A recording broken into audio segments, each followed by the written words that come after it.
Autolite and its 96,000 dealers present Suspense. Tonight, Autolite brings you Mr. Charles Boyer in the case of Henri Vibard, a suspense play produced and edited by William Spear. Oh, Mr. Wilcox, Filbert's taking me to the junior prom tonight. Isn't that exciting? Why, Dora, my tempestuous teenage neighbor, it's almost as exciting as that exemplary exponent of extra starting dependability, the Autolite Stay Full battery. The battery that needs water only 3 times a year in normal car use. Gee whiz, Mr. Wilcox, I want to talk about the dance. Well, so do I, Dora. The dance of delight you devotees of driving will do when you find out how much more you get with an Autolite Stay Full battery. You see, tests show this famous battery gives 70% longer average life than batteries without Stay Full features. And those tests were based on SAE life cycle standards. Filbert's kept every dance in reserve. Reserve? That reminds me, Dora. The Autolite Stay Full battery has 3 times as much liquid reserve as batteries without the Stay Full features. That's why it needs water only 3 times a year in normal car use. Mr. Wilcox, you ought to see. So, friends, see your neighborhood Autolite battery dealer tomorrow. Remember, you're always right with Autolite. And now, with the case of Henri Vibard and the performance of Charles Boyer, Autolite hopes once again to keep you in suspense.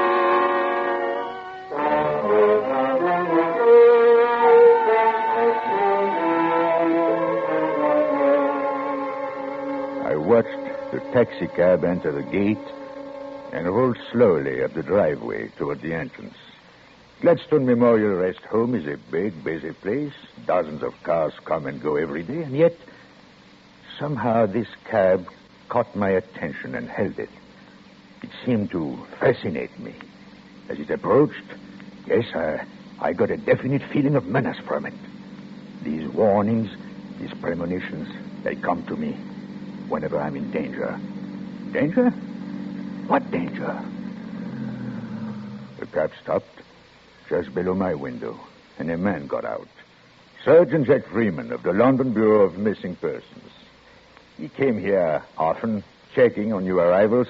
Nothing to fear from Freeman. He's just a big, good-natured moron. But now he was assisting a woman from the cab. The sight of her made something snap inside my head. The woman was Mary, my wife. Mary, the sudden sight of her made me furious. I would have enjoyed striking her dead then and there. But how was it possible? Mary, free, walking around like a decent woman? She'd been convicted of murder, sentenced to life in prison. Now, was it possible she was out on parole? No, English justice is harsh with killers. And Mary's crime had been cold-blooded murder. Suddenly I understood. Mary was being brought here to Gladstone Rest Home to identify me. Such simple people. Trap Henri Vibard. It was amusing. I might have a few unpleasant moments, but that would be all. I would make a fool of her. I'd always made a fool of her. I remained by the window for some time, planning just what to say and how to act. After a while, there was a knock on the door. Oh, this would be Dr. Sampson, the chap who runs this place. Nice fellow, Sampson. Not too smart, but... Come in. Good afternoon, Monsieur Leclerc. Oh, Dr. Sampson, come in. You have a visitor. Sergeant Freeman again. He'd like another chat with you in my office. Oh, Freeman, the bloodhound. Tell me truly, Doctor, does he ever find any of the people he looks for? Oh, indeed he does. Hundreds of them every year. Well, he has failed utterly in my case. With you, Monsieur, he has a good excuse. Most victims of amnesia have people searching for them. Friends or relations who can identify them. I'm beginning to think you'll just have to recover your own memory. Recover my memory? I wish I could forget. A few minutes later, I was sitting across the desk from Sergeant Freeman. I had the upper hand, of course, because I knew what was coming. As usual, he was humble, apologetic, and yet, for the first time since I'd known him, I got a definite feeling that he was deliberately trying to trap me, catch me in some trifling mistake. Yes, I have an instinct that warns me. Just a few more questions, Monsieur Leclerc. Well, as many as you like, Sergeant. You're looking very well. Oh, thank you, sir. Now, think hard, sir. Does the name Vibard mean anything to you? Henri Vibard? Vibard? Vibard. No, I can't say it does. How about Falmouth? Ever spend a summer at Falmouth down in Cornwall? Never heard of the place, Sergeant. Very well. How about the name Willard, an American, retired sea captain? Sickly old fellow in a wheelchair. Oh, tell me more about him, Sergeant. Well, sir, unless we're wrong again, you married his daughter. Oh, a wife and a father-in-law. You're very generous, Sergeant. Did you bring them along? Captain Willard was an invalid. He committed suicide. Felt he stood in the way of his daughter's happiness.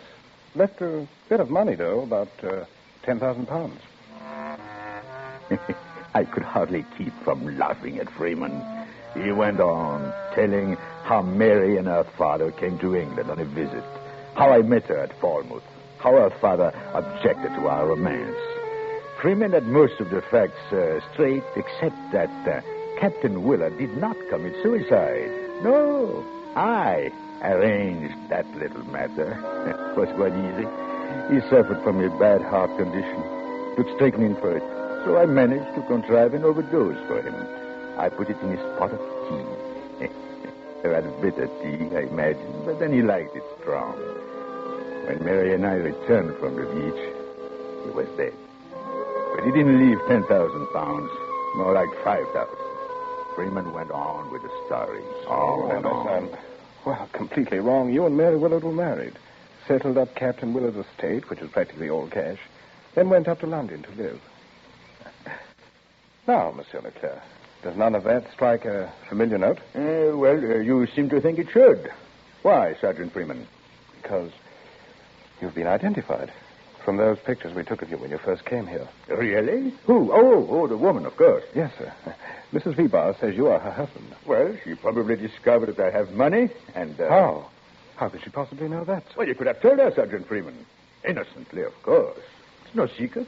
Oh, I don't mind, but it makes me a perfect target for designing women. One moment, Monsieur Leclerc. Let's talk about your money for a while. Doesn't it strike you as strange that a man could walk into this rest home, as you did 3 years ago, carrying $200,000 in American money? Well, of course it's strange. Suppose you had committed a crime. Wouldn't it have been a perfect way to elude the police? Yes, but if I were a criminal, you would have my fingerprints. You said so yourself 3 years ago. Remember? You came here carrying nothing but money.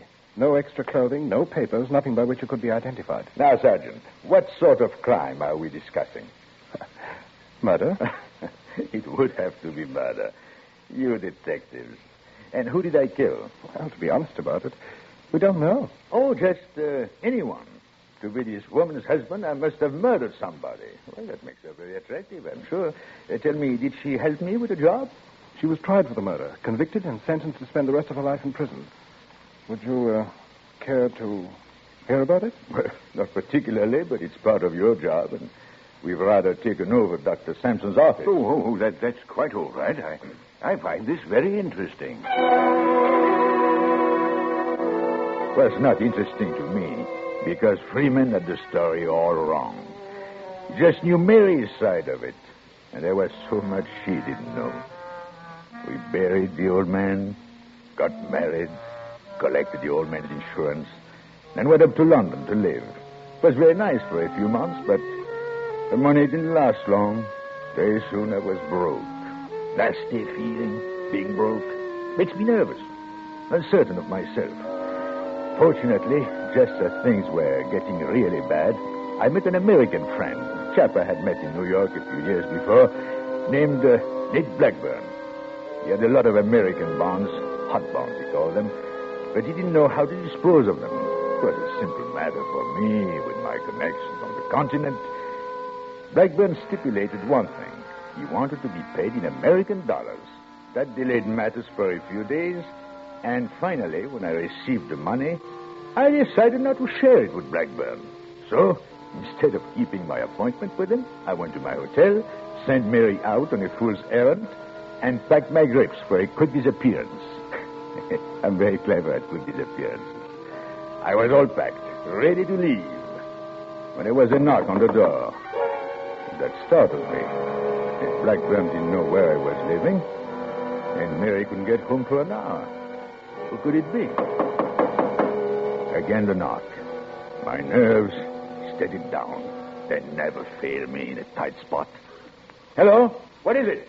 Sergeant Randall, Scotland Yard. Well, what do you want? Some information, that's all, sir. Did you attend the Palladium last night with a man named Nate Blackburn? Why, yes. Yes, I did. What about it? We're trying to find Mr. Blackburn. Do you have his address? Now, look here. I'm trying to catch a train. I know very little about Nate Blackburn, except that he is a thoroughly respectable businessman. You've been misled, Mr. Vibard. Nate Blackburn's a bad one. Tell me, did he talk to you about bonds? Bonds? What sort of bonds? Stolen bonds, Mr. Vibard. They're part of an American post office robbery during which 2 policemen were killed. Well, only today we traced the bonds to Nate Blackburn. But he seems to have disappeared. Now, this is too silly. Please, clear out. See me some other day. Oh, too bad, sir. I can't. We must get Nate Blackburn's address. Well, suppose I say I don't know it. Oh, I can't accept that, Mr. Vibard. Perhaps you better come along with me to the yard. If you can convince Captain Nichols... Now, one moment, please. Blackburn did give me his address. Well, if I remember it and give it to you, will you go away and stop bothering me? Mr. Vibard, I asked you a simple question. All I want is an honest answer. All right. I'll give it to you. Blackburn lives at the Afton Hotel, Suite 618. You dirty, rotten, scurvy rat. No. I mean it. He's probably there right now. Here, I'll get him on the telephone. Never mind the phone. Of course he's there.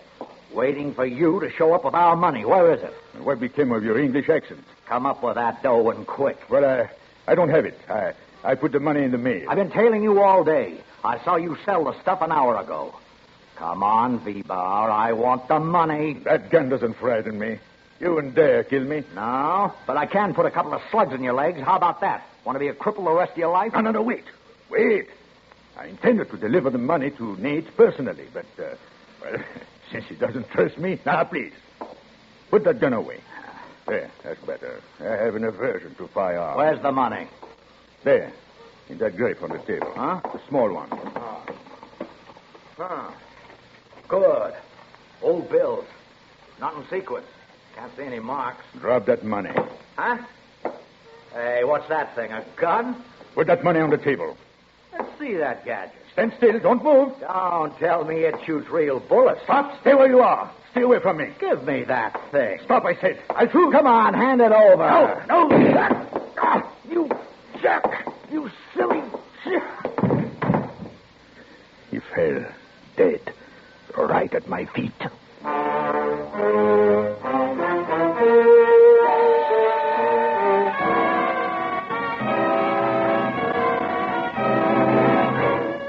Autolite is bringing you Charles Boyer in the case of Henri Vibard, tonight's production in radio's outstanding theater of thrills, Suspense.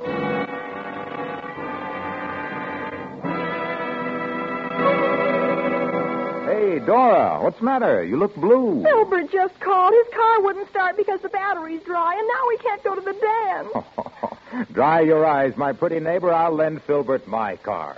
Oh, gee, thanks, Mr. Wilcox. You're wonderful. No, not half as wonderful as the Autolite Stay Full battery, the battery that needs water only 3 times a year in normal car use. If Filbert knew that, he wouldn't be stuck. Oh, now, don't be hard on poor Filbert. He just hasn't heard that the Autolite Stay Full battery has a fiberglass retaining mat, protecting every positive plate to keep the power-producing material in place for longer battery life. Why, in recent tests, based on SAE life cycle standards, Autolite Stay Full batteries gave 70% longer average life than batteries without Stay Full features. I can hardly wait to get started. Well, you don't have to wait to get started with an Autolite Stay Full battery. It's a demon for starting stamina and needs water only 3 times a year in normal car use. I'll tell Filbert to remember. You're always right with Autolite. And now, Autolite brings back to our Hollywood soundstage our star, Charles Boyer, in the case of Henri Vibard, a tale well calculated to keep you in suspense.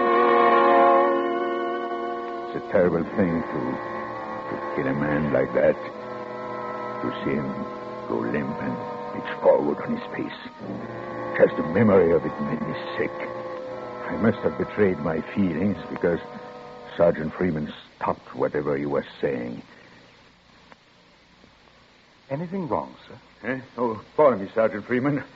My mind strayed for a moment from what you were saying. But you look ill, monsieur. What? Are you sure you feel all Oh, right? I'm quite all right, Dr. Sampson. Sergeant Freeman, please continue with your story. I found it quite interesting. Oh, thank you, sir. Well, when Madame Vibard returned, her husband had a fantastic story to tell her. Only a woman in love could have believed that. Fantastic tale. There you have an example of Sergeant Freeman's intelligence. Fantastic? It was a masterpiece. Far above anything his meager brain could understand. I think I told you how my mind works best in a crisis. Well, it worked now, like a well-oiled machine. I had nothing to fear from the police. I could explain this dead man as a thief or a burglar. But what about Nate Blackburn? After this, it never stopped looking for me. Nate is a killer. Human life means nothing to him. No, I'd have to disappear. Make it absolutely convincing. Well, I could do just that. No one, not even my adoring wife, would ever hear of me again. I would dissolve into thin air and take $200,000 with me. The sight of the dead man sickened me. So I dragged him into the bedroom and closed the door. Then I sat down and planned out every detail of the wonderful scheme. Of course, I wiped my fingerprints from the little gun I had used and left it on the table where my wife would be sure to handle it. Funny thing, Nate and I had talked about fingerprints. He had bragged that none of his men had ever been fingerprinted. Neither had I. Maybe that's what gave me the inspiration.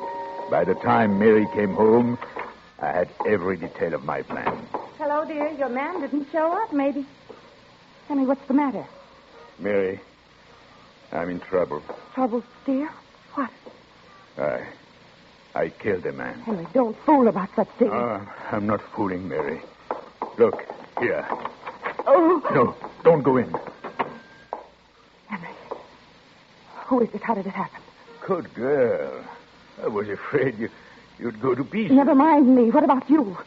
Well, I'm in for it, I guess. No, it couldn't have been your fault. You wouldn't hurt anyone. Please, Henry, how did it happen? Well, this man in there, he gave me some bonds. Asked me to sell them for him. I lost them. Don't ask me how. Oh. Some thief must have picked my pocket. Anyway, this man came up here today and demanded the bonds or the money for them. I tried to explain, to reason with him, but he wouldn't listen. He got rough, and I managed to get that little gun of yours. We struggled for it. It went off, and... No. But it was self-defense. Oh, what English jury would believe that? The man did give me the bonds before witnesses. Who would believe I didn't sell them and keep the money and then kill that man to keep him from talking? We've got to be practical, Mary. Did you call the police? No.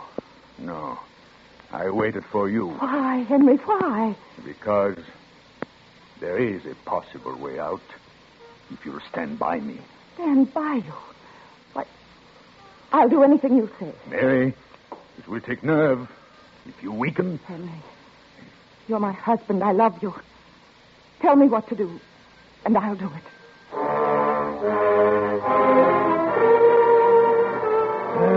If all life's problems were as simple as women. I told her my plan. The dead man looked like me in a general way. My size, black hair, eyeglasses. And after he dropped 20 floors to the street, he wouldn't have any features. Mary would simply hurry downstairs, perhaps a bit hysterical, which would be difficult in the circumstances, identify my broken body, and allow herself to be consoled. Could be suicide or an accident, whichever suited her. Unless she forgot. She forgot about the bullet in the man's body. Yes, the bullet that would convict her of killing her own husband. My plan was a great inspiration, but It had one terrifying angle. To make identification complete, I had to change clothes with a dead man. That was a fearful ordeal, a nightmare, but it had to be done. It was almost too much for me, but I think I told you, I'm equal to anything if I put my mind to it. But I'll take to my grave the horrible memory of dragging that body to the bedroom window and pushing it through.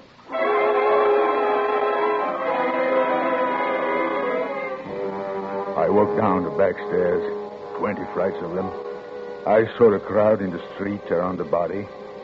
I took a bus, the first one I saw. I changed to another and another, destroying everything that might identify me, but keeping the little bag filled with money.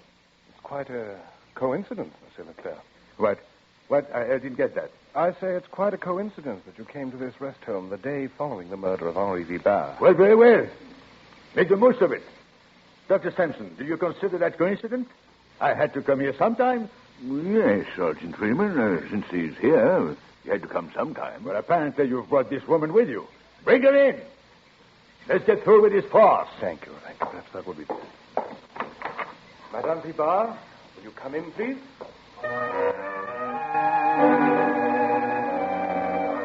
A big moment. And I wasn't even excited. I'm like that. Little things may bother me, but big things, really important things, and my nerves are like steel. Mary walked into the room. I looked at her without a flicker of an eye. She was a changed girl. Now, so different from the girl I married. Prison does that, I suppose. She was looking at me. Our eyes met and held. For a moment, there seemed a shadow of doubt in her face. Then she took a step toward me. Hello, Henry. Now, young woman, please. Don't try to involve me in your troubles. I have plenty of my own. And it won't do. You can't get away with it. Now, Dr. Sampson, this woman is either crooked or crazy. Let's take this calmly. Madame Vibard, you're positive this man is your husband? Oh, yes. This is Henry Vibard. He pronounces it Henri. Never mind the pronunciation. Is he the man? Yes, sir. He's changed a little. It's only 3 years. He looks older. His hair has turned gray, and he isn't wearing his glasses, but he's the same man. Glasses? One moment, please. I never wore glasses in my life. My vision is perfect. Monsieur Leclerc, if that is your name. Suppose you try to read this newspaper without glasses. Oh, no. Look, I'm in no mood to give demonstrations just to please. There, you see, he doesn't dare. Make him try. He can't read a word. I tell you, not a word. Monsieur Leclerc, it might be expedient. It would certainly settle the issue once and for all. Oh, very well, Doctor. Since you suggest it. Give me the paper. I pretended to be nervous, just to give them a thrill. Then I opened the paper to the want ad and read them off glibly. The small print. Glasses? I've got eyes like a hawk. Mary didn't know that because the summer I met her, I was avoiding the police, and part of my disguise included glasses and touching up my prematurely gray hair. I never told Mary. I didn't know how far I could trust her. When I finished reading the paper, Mary just stared at me, unable to believe the evidence of her own eyes. Silence for a moment, then... I'm sorry, sir. Well, perhaps this young woman can think up some other difficult trick she'd like me to perform. Trick, it was a trick. He can't read. Madame Vibard. We've had quite enough. No, this is my husband. He's fooled you. That's all that paper. It's a trick. Of course, a trick. I did it with mirrors. Young woman, you're not clever. You've got plenty of nerve, all right, but you're not clever. Oh. Why didn't you say I have a mole on my right shoulder, a small scar on my hip, and very flat feet? Almost anyone could have told you these things. I use a swimming pool every day. Now, Sergeant Freeman, I can't applaud your part in this. For 3 years, I've done my best to help you. Because I thought you were trying to help me regain my memory and take my rightful place in society. But I must tell you, sir, I no longer feel that way. Not after you tried to connect me with this jailbird. Jailbird. That's right. Henry, I'm a jailbird, and I deserve to be. I helped you, and that was wrong. But don't think you're safe. I'll rot and die in prison, but you won't know about it. You'll be dead. For heaven's sake, take this woman away. Yes, Sergeant. Come along, Madame Vibard. No, let me tell him something. Have you forgotten Nate Blackburn, Henry? Well, he hasn't forgotten you. Blackburn. Blackburn came to me in prison, and I told him the whole thing. By tomorrow, he'll know right where to find you. He knows. Now. I saw. There, in the doorway, stood Nate Blackburn, a gun in his hand. He was smiling. Dr. Sampson and Freeman started forward, but he waved them back with a gun. No one spoke as he walked across the room and stopped in front of me. Hello, Frenchy. Well, there's some mistake. Yeah, but you made it, Frenchy. I had a hunch you'd get together with your wife, sooner or later. I spent a lot of time and money keeping an eye on her. Look here, my man, put away that gun. That sort of thing doesn't go in this country. You're right, Copper, I know. Only this is a special occasion. You won't get a mile away. I know that, too. No, Blackburn, I'll give you the money. What money? Will that bring back Jack Randall? Will it put this girl back in circulation? Listen to me. I can explain if you let me. It wasn't like you think at all. Nate, we used to be pals. Remember? New York, San Francisco, Paris. We had lots of fun. I bailed you out in Rio. I'll make good, Nate. I swear I will. Only... No, don't. I can square it. So, I lasted, after all. You didn't think I could, did you, Doctor? You don't know me? Anytime I really try, I can. Dr. Sampson, can you sign this confession? I doubt it, Sergeant. He's too badly off. Yes, I can.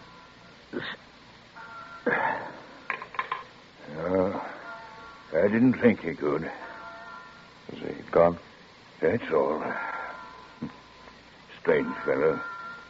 Not at all the criminal type. Hmm? What is the criminal type, Doctor? I've never found it.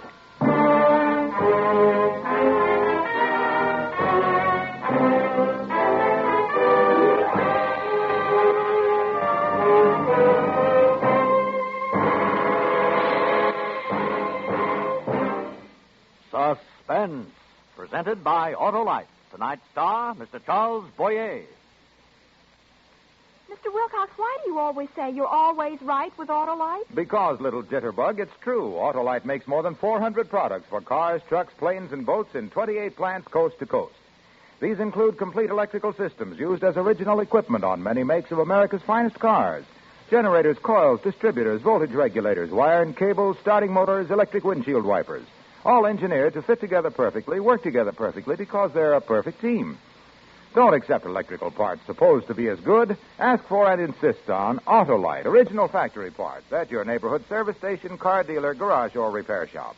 Remember, you're always right with Autolite.